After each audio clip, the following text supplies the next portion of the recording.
एक साधु देश भ्रमण के लिए पैदल निकला हुआ था। एक बार रात हो जाने पर वो किसी गांव में आनंद नाम के व्यक्ति के दरवाजे पर रुका। आनंद ने साधु की खूब सेवा की। दूसरे दिन आनंद ने बहुत सारे उपहार देकर साधु को विदा किया। साधु ने आनंद के लिए प्रार्थना की, भगवान करे तो दिनों दिन बढ़ता ही रहे।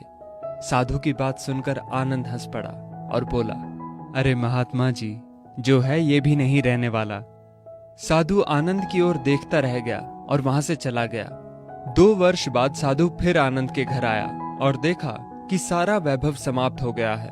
पता चला कि आनंद अब बगल के गांव में एक जमींदार के यहाँ नौकरी करता है। साधु आनंद से मिलने गया।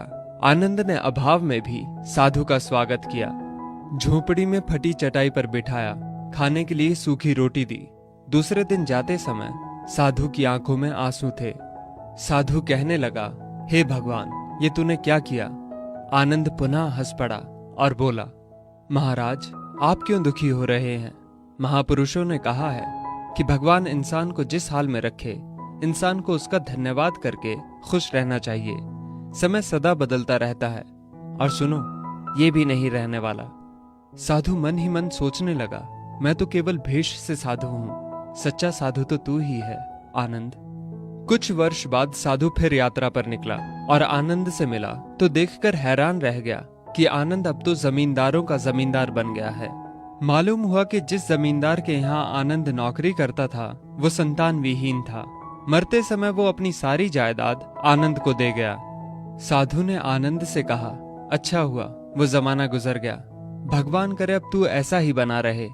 ये सुनकर आनंद फिर हंस पड़ा और कहने लगा, महाराज, अभी भी आपकी नादानी बनी हुई है। साधु ने पूछा, क्या ये भी नहीं रहने वाला? आनंद ने उत्तर दिया, हाँ, या तो ये चला जाएगा या फिर इसको अपना मानने वाला ही चला जाएगा। कुछ भी रहने वाला नहीं है, और अगर शाश्वत कुछ है तो वो है परमात्मा, और उस परमात्मा की अंश आत्मा।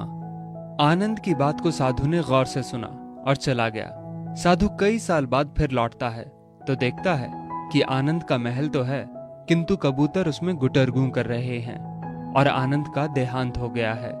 बेटियां अपने अपने घर चली गईं, बूढ़ी पत्नी कोने में पड़ी है। साधु कहता है, अरे इंसान, तू किस बात का अभिमान करता है? क्यों इतराता है? यहाँ कुछ भी टिकने वाला नहीं है। दुख या सुख कुछ भी सदा नहीं रहता। तू सोचता है पड़ोसी मुसीबत में है और मैं मौज में हूं, लेकिन सुन, ना मौज रहेगी और ना ही मुसीबत। सच्चे इंसान वे हैं जो हर हाल में खुश रहते हैं। मिल गया माल तो उस माल में खुश रहते हैं, और हो गए बेहाल तो उस हाल में खुश रहते हैं। साधु कहने लगा, धन्य है आनंद तेरा सत्संग, और धन्य है तुम्हारे सतगुरु। मैं तो झूठा साधु हूं, असली फकीरी तो तेरी जिंदगी है। अब मैं तेरी तस्वीर देखना चाहता हूं, कुछ फूल चढ़ाकर दुआ तो मांग लूं। साधु दूसरे कमरे में जाता है तो देखता है कि आनंद ने अपनी तस्वीर पर लिखवा रखा है, आखिर में ये भी नहीं रहेगा। खूबी और खामी दोनों ही होती है हर इंसान में। जो तराशता है उसे खूबी नजर आती है, और जो तलाशता है उसे खामी नजर आती है।